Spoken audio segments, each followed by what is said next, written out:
Hello friends, welcome to my channel. நம்ம இன்றைக்கி வந்து பாசிப்பயிர் பாயசம் எப்படி செய்யணும்னு பார்க்கலாம் வாங்க. அது வந்து ஃபஸ்ட்டு ஒரு கடாய் எடுத்துக்கோங்க.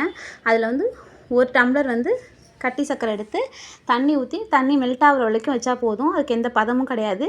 இந்த அளவுக்கு நல்லா மெல்ட் ஆனதுக்கப்புறம் ஒரு டம்ளர் மேலே ஒரு வடிகட்டி வச்சு இது மாதிரி வந்து வடிகட்டி எடுத்து வச்சுருங்க. ஓகேவா? ஏன்னா வந்து அதில் டஸ்ட் இருக்கும், அந்த டஸ்ட்டை வந்து ஃபில்ட்ரு பண்ணுறோம். இந்த அளவுக்கு வந்து ஒரு டம்ளர் இது வந்திருக்கு. இதை வந்து தனியாக எடுத்து வச்சுருங்க. நெக்ஸ்ட்டு வந்து ஒரு கடாயை சூடுபடுத்திக்கிங்க. அந்த கடாய் சூடானதுக்கப்புறம் வந்து ஒரு கப் வெல்லத்துக்கு ஒரு கப் வந்து பச்சைப்பயிறு எடுத்திருக்கேன். ஓகேவா?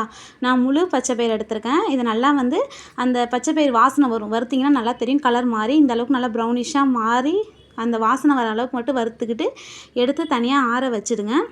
ஆற வச்சதுக்கப்புறம் நெக்ஸ்ட்டு இன்னொரு பாத்திரத்தை எடுத்துக்கங்க. அதில் வந்து நம்ம இப்போ வறுத்து வச்ச பாசிப்பயிரை போட்டுட்டு அதில் வந்து தண்ணி ஊற்றிக்கிங்க. தண்ணி ஊற்றி நல்லா 5லேருந்து 10 மினிட்ஸ் வந்து நல்லா அது வந்து வேகணும். ஓகேவா? பாசிப்பயிறு நல்லா இந்த அளவுக்கு வந்து வெந்து வர அளவுக்கு வெயிட் பண்ணுங்கள்.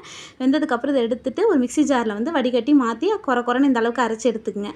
இதை தனியாக எடுத்து வச்சுட்டு திருப்பி இன்னொரு கடாயை சூடுபடுத்திட்டு அதில் தேவையான அளவு நெய் ஊற்றிக்கிட்டு தேங்காய் வந்து பாயசத்துக்கு வந்து இதுமாதிரி கீரி போட்டிருக்கேன். உங்களுக்கு திருவி வேணாலும் போட்டுங்க. நான் கீரி போட்டிருக்கேன். இது நல்லாயிருக்கும், டேஸ்ட்டாக க்ரன்ச்சியாக இருக்கும் சாப்பிடும் போது.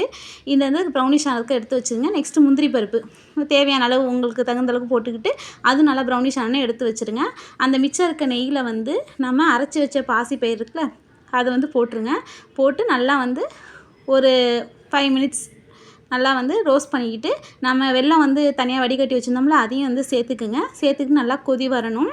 நல்லா வந்து பிளெண்ட் ஆகிற அளவுக்கு நல்லா கொதி இந்த அளவுக்கு வந்ததுக்கப்புறம் ஏலக்காய் 2 போட்டுங்க. ஒரு சால்ட் வந்து ஒரு பிஞ்ச் வந்து சால்ட்டு சேர்த்துக்கிட்டு நம்ம வதக்கி வச்சுருக்க தேங்காயும் முந்திரி பருப்பும் போட்டு நல்லா